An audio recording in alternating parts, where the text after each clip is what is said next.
Hello, everybody. Welcome to MHTV. We're really pleased to have you with us today.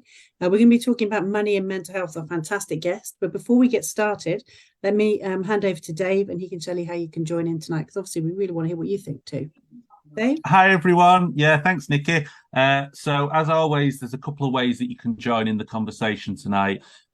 First is on our Facebook live feed. Obviously, all you need to do is wander over to the right side of the screen, type in any of your comments or questions, thoughts, and obviously we'll try and bring in as many as we can. The other option that you've got is over on Twitter. All you need to do is use the hashtag MHTV. We'll be searching for that throughout this evening, and we'll again bring in any comments or questions from there that we can. So yeah, without further ado, straight back to you, Nicky. Okay, so please welcome Dr. Thomas Richardson. So, Thomas, can you tell us a little bit about yourself? Yeah, hello. So I'm a clinical psychologist and I'm an associate professor at the University of Southampton. So I work on the doctorate there and the diploma in cognitive behaviour therapy. Before that, I did about 8 years in a community mental health team in the NHS or secondary care.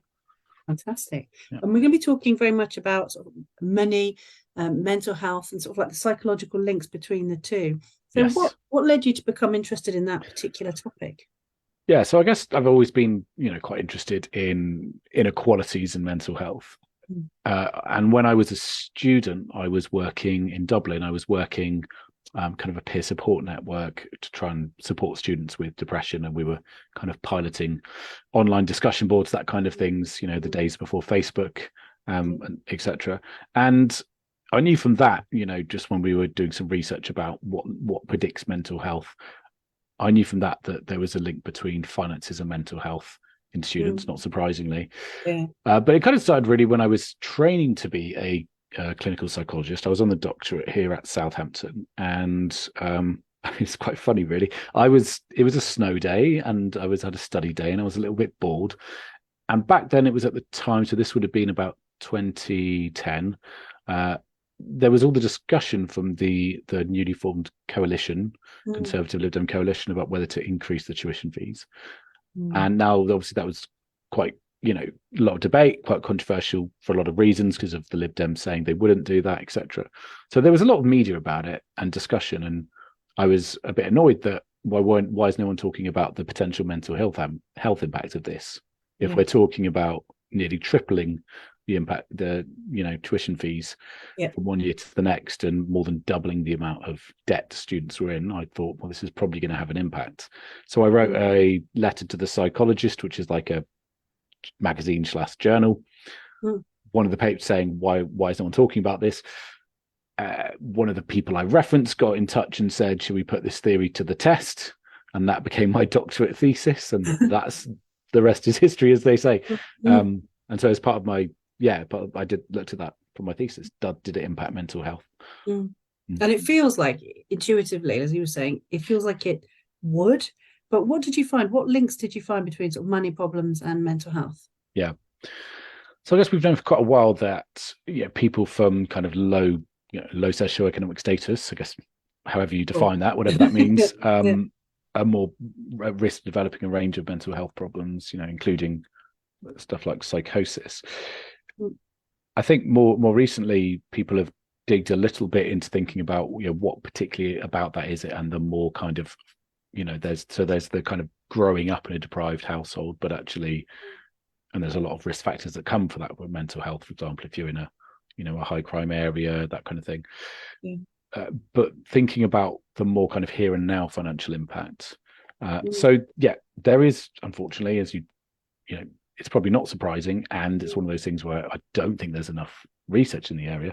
There is a really strong link. So one of the things I did for my thesis, a meta-analysis, so statistically pulling together everything that's been done and looking at that relationship between debt and mental health. And you're more than 3 times as likely to be in debt if you have a mental health problem.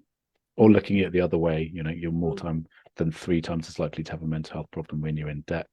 And that's the same for specific mental health problems like depression, psychosis, substance use problems, and also unfortunately for suicide attempts and completed suicide.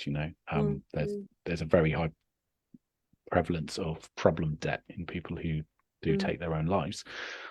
in terms of the students, so what I did was a sort of prospective cohort study. So I compared the people who started university the year before the fees increased and the year after the fees increased. So I kind of had a natural kind of study there because of this government change. And I followed them up at 4 time points over the first year of university, first year or two of university. So 4 time points, and they did measures about finances and measures about mental health. And actually, there wasn't much of a difference, which was not what I was expecting. So at 4 of those time points, there was only a difference based on these tuition fees, how much tuition fees you're paying at 1 of those time points. And we also got to compare to Scottish students who don't have to pay fees, and there was only a difference at 1 time point. So overall, not that big.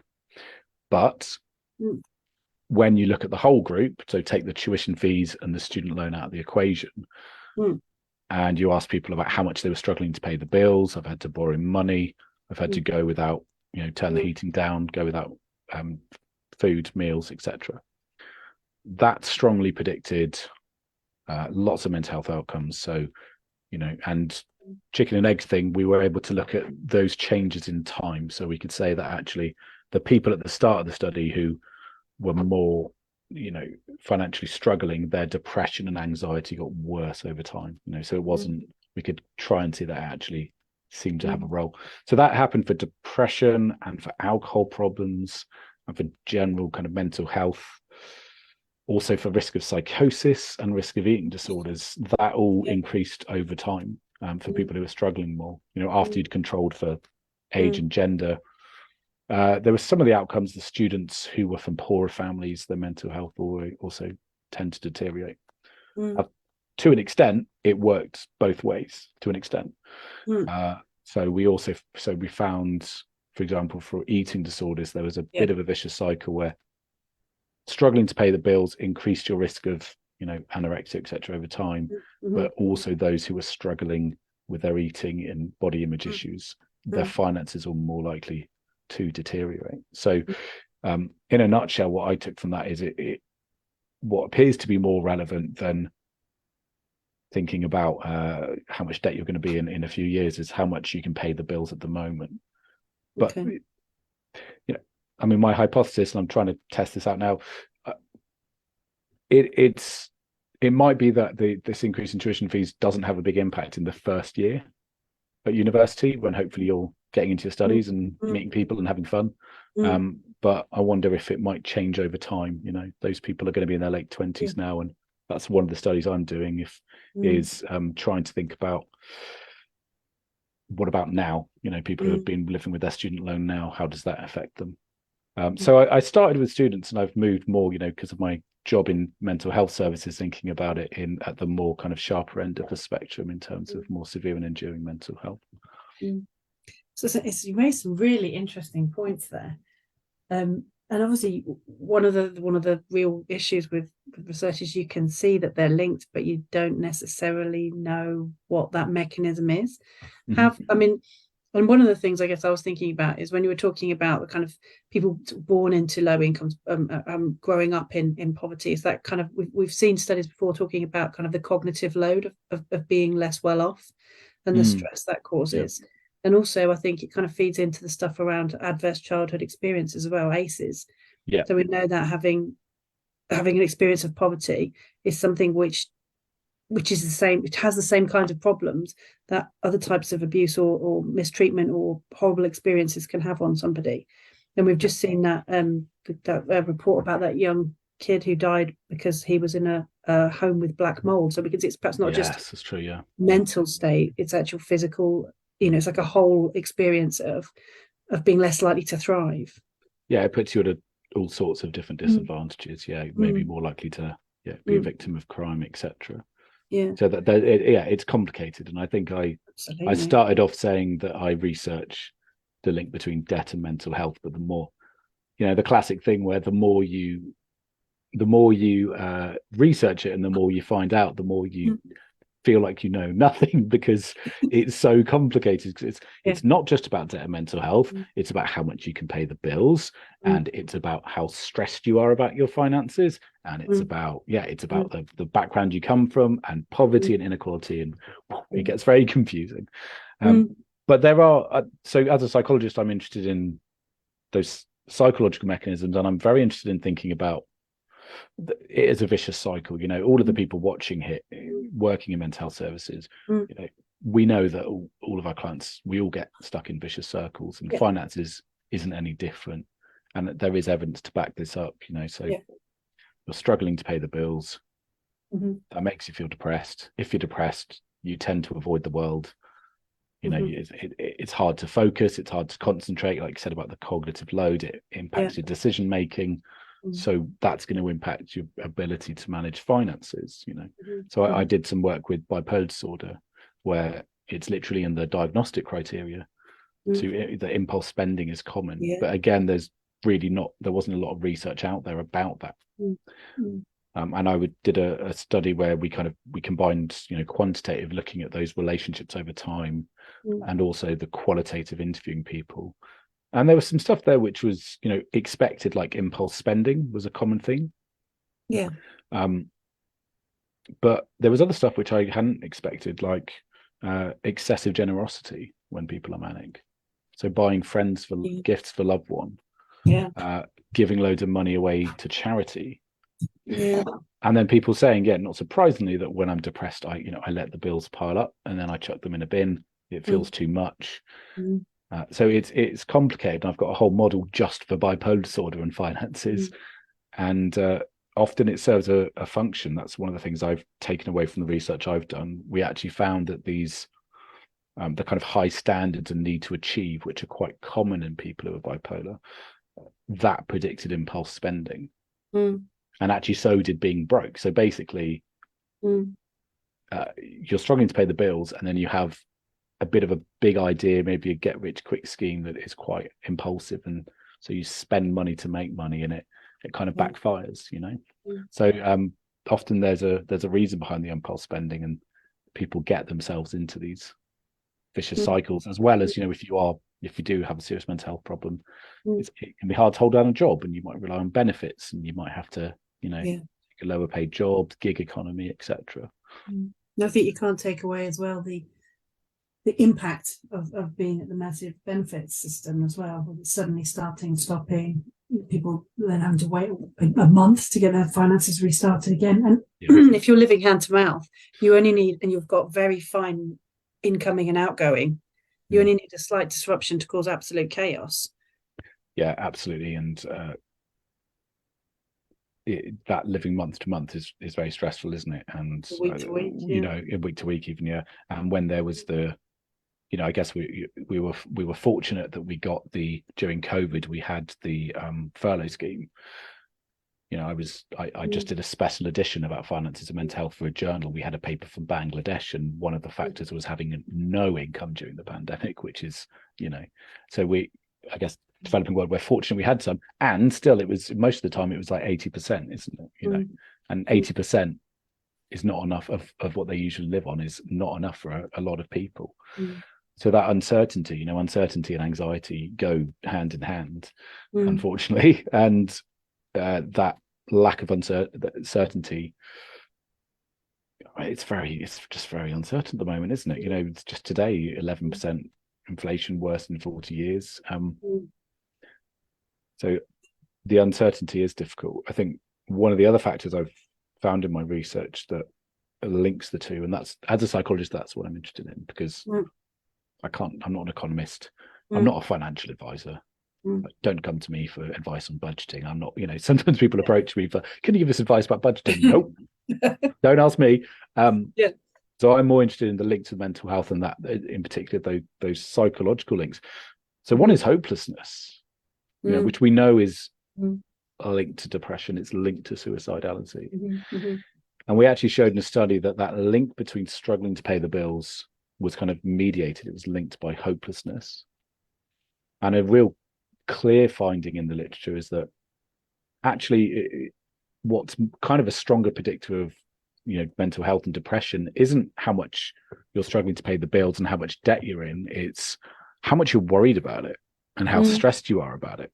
Yeah. And that varies, 200 quid overdraft is a huge amount for some, whereas 10 grand debt is not a particularly big deal for other people. It just varies. So that hopelessness, feeling like there isn't a way out, that really does turn the mental health into the financial struggles into poor mental health. And the other one is shame.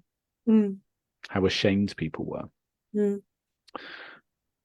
If you're ashamed about your financial situation, that was linked to poorer mental health as well. So maybe those are things that we can work on, and there's other things that, in a positive way, there's things that mitigate it. If you feel like you are able to take some kind of positive action, sort of positive problem solving. It's another piece of research which we looked at all the research. If you feel like you can do something about it, you can take action to change it. So I have some sense of control over it, and I can do something active to cope with my financial situation rather than burying my head in the sand. That's protective, as well as self-esteem. So if you can kind of get some self-esteem and confidence about other sources other than the fact that you're broke, that's protective as well. So it's not all doom and gloom. There's yes, hopelessness is part of it. If we can make people feel a little bit more hopeful, I appreciate that's hard at the moment. That mitigates. If we can make people feel a little bit less ashamed, that also mitigates it. And at the moment, why should you be ashamed about struggling to pay the bills? Who isn't? That's why I'm doing this stuff. I would like it if we had, I mean, there are some banks actually, in fairness, saying about cost of living and that kind of thing. There are billboards, which is good. And why don't we have billboards saying about the impact on mental health? Because we need to destigmatize it. We don't want people, people shouldn't feel ashamed. And we want people to try and reach out for help. I guess as well, there's lots of stuff in there for sort of staff, people who are facing clinically, because if you're looking at people feeling ashamed, maybe they're not going to share struggling. Yeah, absolutely. Yeah. And the last thing you want is for somebody who is tired, exhausted, not seeing a way forward, and not feeling that they can talk about what's happening for them. And as well, I guess I'm trying to think how it would feel for me. Having dependence, I would think, would increase that real anxiety and stress about how to provide. It kind of undermines your role as a parent or as a carer if you can't put food on the table very easily. So, I know I've come across people who are feeding children instead of themselves. I mean, I'm obviously, I'm not criticizing that at all. I think I'm stunned by people's capacity to love and to cope. But I guess there's something about, we need to be checking in on people, maybe in quite open ways. Like, say, this is a time when a lot of people are struggling. Is that something that's true for you? Absolutely. I think that's a really important point, because people might be like, why are you asking me about my finances, in this mental health team? And I've been training some staff actually the other way around. I'm working with like debt advice service to ask about suicidal thoughts. And it's just saying, I know this is a financial advice service. I'm asking because of the strong link. Like we talked about there, you're 3 times more likely. So I think in mental health service, we also need to ask, look, if we're thinking about holistic care, we need to ask about finances generally, but especially in the current economic climate. And it's just about saying, this is why. We know that there's a strong link. We know you might be struggling. Secondary care, a lot of people are reliant on, on benefits. So it's going to be even harder to make ends meet. And yet there's such a strong link in a vicious cycle. We're not going to get anywhere if, we try and do the work on the finances and then your mental health, or work on your mental health and then on the finances. It's a similar thing that happens about substance use and mental health, that kind of redundant model of go and sort your drinking out and then come and sort out your depression. Well, I'm drinking because I'm depressed, and I'm depressed because, so you need to work on them together, right? It's the same with finances. Now, I appreciate structurally services aren't really set up in that way, but the closer we link, the better. There was actually a trial which they had to abandon because it just fell flat, where it was just people who were depressed were given a debt advice flyer. And if someone's depressed and you're just given a flyer, will they ring that? Don't know, probably not.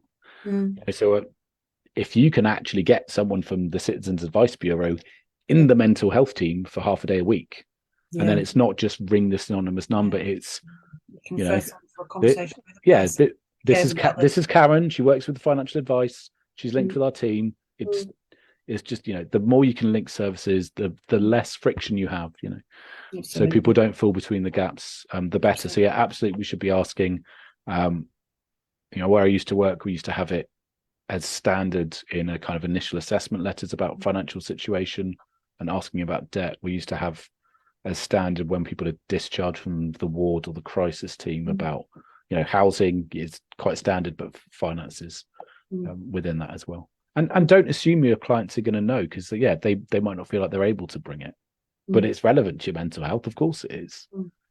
And don't assume your clients are going to know. I've talked to people who are up to their eyeballs in debt and really depressed. And when you go, do you think those two are related? They go, well, I haven't really thought about it, but some will definitely know. Some just, it's their reality. They don't really see it. Sorry, what were you going to say there?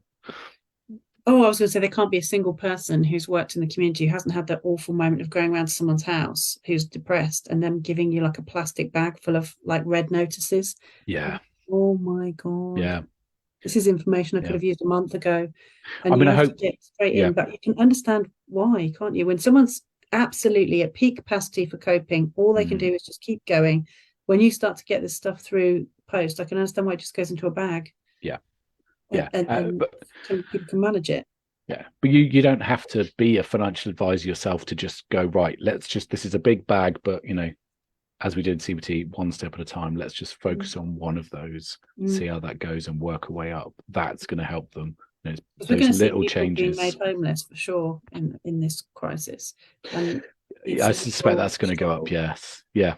I mean, one thing that I think the people watching here, hopefully they know about, but maybe they don't, is the breathing space initiative, where if you are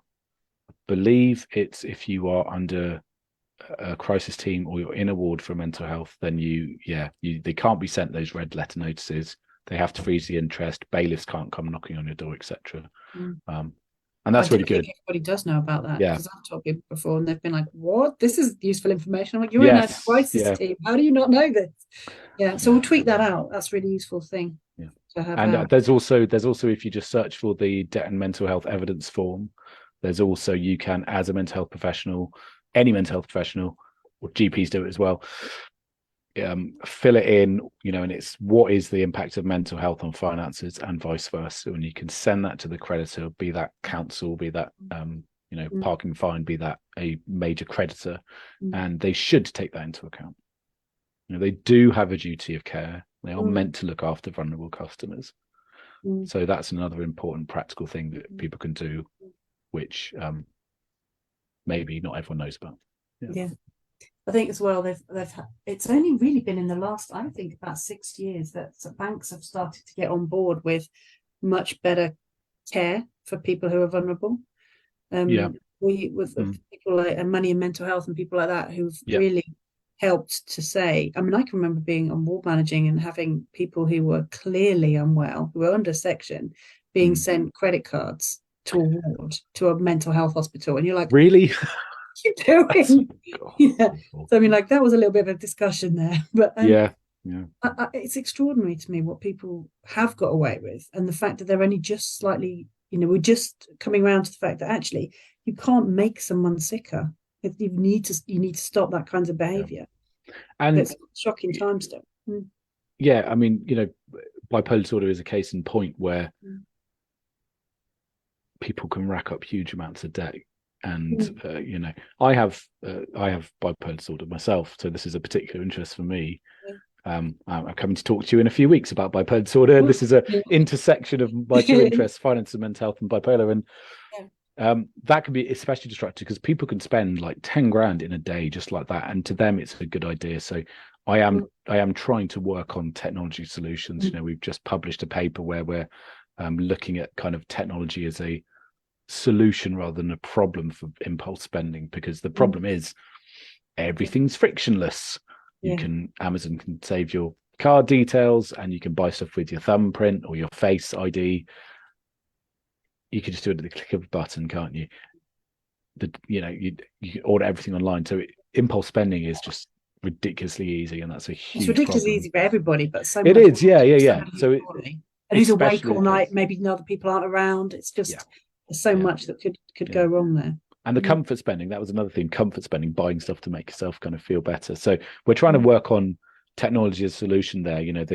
There are gambling blocks now, which is brilliant. I mean, I want to try and do something similar for bipolar disorder. Can we try and do something similar? Because something we're working on now, data we've got collected, a huge proportion of people with bipolar have gone bankrupt because of impulse spending. It's really shocking. And actually, you're talking about providers doing more. That's not in their interest either. If someone goes bankrupt, they lose that debt. Like, nobody wins here. Nobody wins. Everyone loses.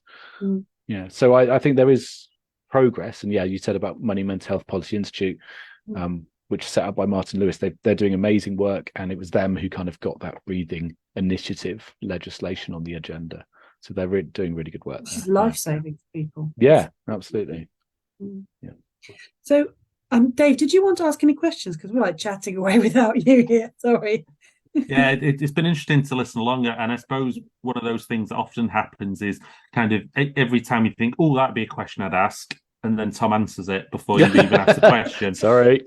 Because one of the things I was going to highlight was the bit about you did mention that you're not a financial advisor, so you can't really give financial advice. But where do we send people? Where do we point people towards? And one of the things I was going to say is, and kind of link this to my past career as a health visitor. That obviously one of the things that I'd spend a lot of time with, although it's not the first line of my job description, would be supporting families with debt. And kind of sometimes just being that person that can say, look, I know everything in this bag at the moment looks terrible, but we can look at addressing those things. Take that moment. Don't sort of like rush to feel everything's terrible. Let's think about how we can start to break up these things so it's more manageable and start to address these things. And one of the things that I would have done at the time would be kind of point towards the advice that Martin Lewis kind of provided previously around mental health and debt. And obviously he went on to create the Money and Mental Health Policy Institute. I suppose, as a health professional, where are the go-to places where they can, point people to, or maybe even more, help them access those places? Yeah. So you said about Martin Lewis, he did on his Money Saving Expert, there's a whole information pack about money and mental health links.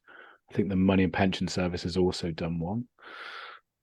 There's the Money and Mental Health Advice Service, which has some kind of budgeting tools that are fairly kind of simple. In terms of financial advice, go-to ones are citizens advice bureaus, which will be there's kind of one wherever you are. They're kind of local. I'm doing some work with them at the moment, and they all do fab work. Step Change as well, you can call, and Christians Against Poverty. They're some of the big ones. They're completely free, and they're completely independent as well. I think people do need to be careful. Sometimes you can Google debt advice, and people might get moved towards these kind of debt repayment orders that actually aren't in their favor, whereas places like Citizens Advice are completely independent. They don't get commission from getting a debt advice order or something like that. So I think they're kind of the best places at the moment. I do appreciate it. It's hard, and you have had people like Martin Lewis saying it's, and I think someone from Step Change recently saying as well, it is quite hard in the current climate to say how much to what to offer people at the moment. But again, trying to tackle both, and as a professional, if you know they're depressed and they're burying their head in the sand, I'd say, can you ring them? Can you ring them now, right here? Okay, I'm gonna sit here while you ring them. Just trying to kind of encourage people. And I think there's some other things there we kind of picked up picked on it up a little bit, but it's about making those small little steps, graded exposure, facing those fears. It can feel completely overwhelming. That whole bag, Nicky, like you said, of bills. So just start with one, see how that goes, start with two, build, way up, and that will slowly chip away, make you feel a little bit more confident and a little bit more like it is manageable. I think, like I said about the shame, we want to make people want to reduce kind of how ashamed people are, just normalize actually how many people are going through this at the moment, so people aren't criticizing themselves and beating themselves up. I think that shame issue's pretty fascinating, isn't it? And I think before the current cost of living crisis, one of the kind of things that you kind of felt happened was that for some people, kind of there would be the kind of, well, you deserve to be unhappy about this because you have spent all this money and it's your own fault that you spent this money. And therefore, why should you be helped out of the situation because it's a situation that you've created yourself? You've got yourself into it, so you have to get yourself out of it. And I think that kind of bit about the strivers and the skivers, there's that kind of narrative as well, isn't there? That obviously you must be poor because you're lazy, you're feckless, you don't, put any effort into making your position better. When actually what we know is that there's huge poverty in, the sixth biggest country, the sixth richest country, for, people in work. The majority of people that claim benefits are people claiming in-work benefits because the wages that they get are such a poverty wage that they have to claim money on top of that. And I think what's really sad is, what we've faced over the last few weeks in terms of healthcare professionals coming forwards and talking about their poverty and how they need, restorative pay rises to try and sort of recoup some of that money that's been cut over the last 10 or so years. And Aldetha's put a comment on the Facebook page. I'm a nurse and I'm worried about paying bills on my wage, let alone our families. That kind of, even the people that are there to help are really stressed and scared about this kind of stuff. And I think what we've seen, the last few days is kind of, commentators sort of finding nurses that are talking about not having enough money and then going through the social media and saying, but you went on holiday 6 months ago. So, you can't be poor because you went on holiday 6 months ago. And again, that kind of shaming of poverty that, if you've ever enjoyed anything in your life, then how can you be poor? Yeah, well, I mean, there's a lot to unpack there, and I agree with that.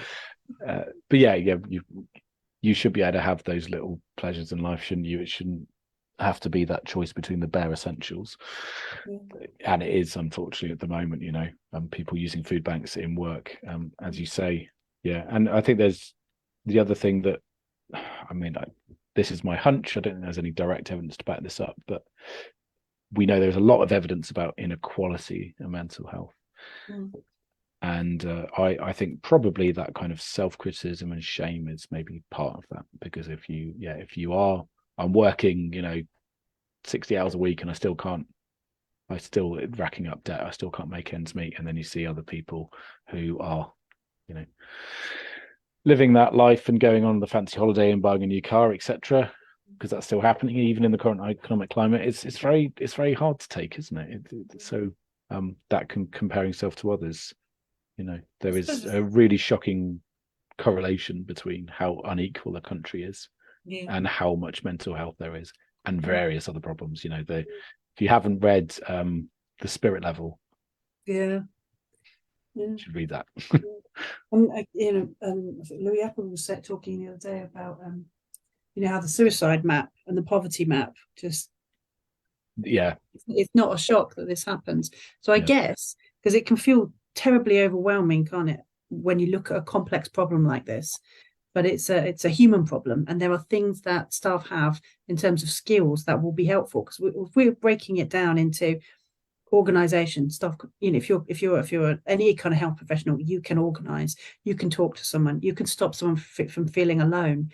When you do an assessment, you're not going to just script, this person has a job so they'll be fine. That people can be poor and working really hard, And again, this idea from now we've really thought through maybe some of the issues around kind of shame and the isolation that can bring, and that feeling of hopelessness and tiredness that people get.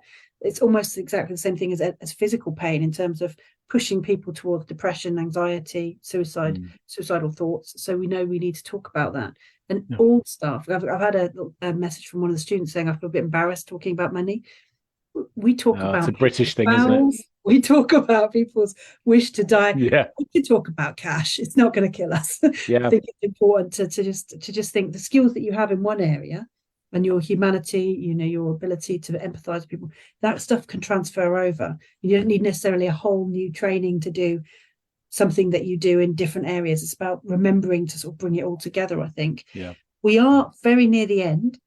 So I guess it would be really helpful to know what kind of, if there's anything people can look forward to coming down the line that could be helpful, any kind of future work that's coming, and then we'll just sum up with our last thoughts on that. So back to you, Thomas. Is there things in development? Yeah. I mean, I can sort of share in the chat or afterwards. I've got a couple of studies. If people want to help out, I'd appreciate that. One is for those. Which is if people want to help out with these studies and things to work out. Well, I've got a report hopefully coming out soon, which is going to be on this area, and that should and how it impacts a particular kind of group. I can't say much more than that at the moment, but that should be really interesting and helpful. Hopefully, I'm really working on these kind of tech solutions. And trying to, we're trying to a piece of software I wrote, which is trying to tackle those psychological links between them. It's being used in the NHS now in a lot of IAPs. It's called Space and Money Worries, and we're going to see if we can use it in financial advice as well, so outside of the NHS. So I'm trying to work on tech solutions and to prevent the impulse spending as well. But I do feel like this is on the agenda, and I think people just need to keep asking about this, explaining why they're asking about it, and keep advocate for your patients and yourself. Fill in that form if you feel like their debt is impacting them, that kind of thing. And it was talk about it. You said we don't talk about it. I think that's a bit of a British thing, isn't it? Maybe not talking about money, but you can say you're struggling financially. There's no shame in that. Yeah, absolutely. Dave, is there anything that you wanted to sort of finish up with? I've been really busy tonight doing lots of typing. Hopefully people can follow the Twitter thread with hopefully some helpful links. I suppose we know that tomorrow's kind of a big day in the world of finance. Whatever they're calling it at the moment. I don't think they're allowed to call it a budget still, are they? The fiscal event or whatever. Maybe won't be as tumultuous. Maybe won't be as tumultuous as the one that we saw with was it the last Prime Minister or the one before that a few weeks ago, when I can't remember her name now, Liz Truss was sort of throwing all caution to the wind. But what we probably do know is how much Hunt's been talking about the kind of the cuts that will be coming next. And what we sadly know is that, however they dress it up, it will fall most heavily on those that have the least broad shoulders to cope with it.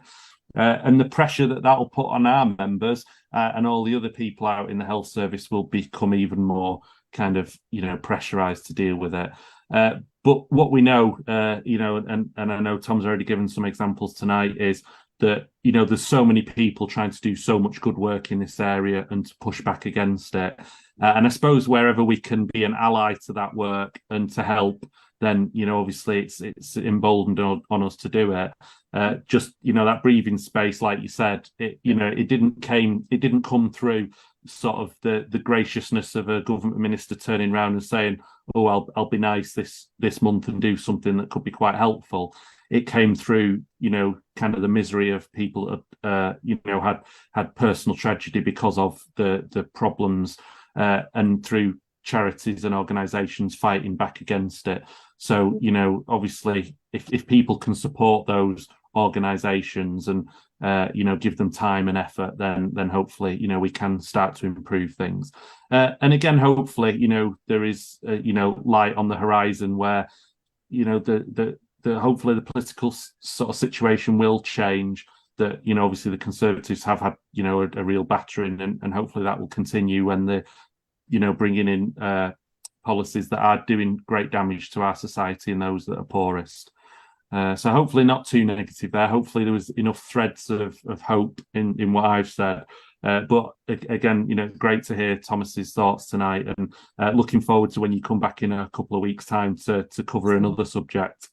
Absolutely. So if anyone does have any questions that we haven't been able to get to tonight, feel free to tune back in again. So next week we've got NORQUAL, so that's qualitative researchers talking about the drivers and influence within career choices within nursing and pharmacy. After that, we've got the Mental Health Deserves Better team, and then we have Thomas back again. So please do feel free to look at the Twitter feed, inform yourselves, make sure you stick together, and this is something that we will take in our stride. So I would say try not to worry, because worry is a very, very reasonable option right now, but no one's by themselves with this. So thank you very, very much for your time. We'll try and stop Dave being so depressing maybe in the future, but again, any suggestions for that, gratefully received. Yeah, maybe the Christmas episode, Nicky, you never know. Everyone weeping. But again, please do inform yourselves. All the work that Thomas has been doing is so interesting, so exciting, so useful and helpful. Please do read it, inform yourselves, and use it to be advocates for other people. And again, thanks for your time, and we wish you a good night. Good night, guys. See you next week. Thanks for having me. Bye-bye. Bye-bye.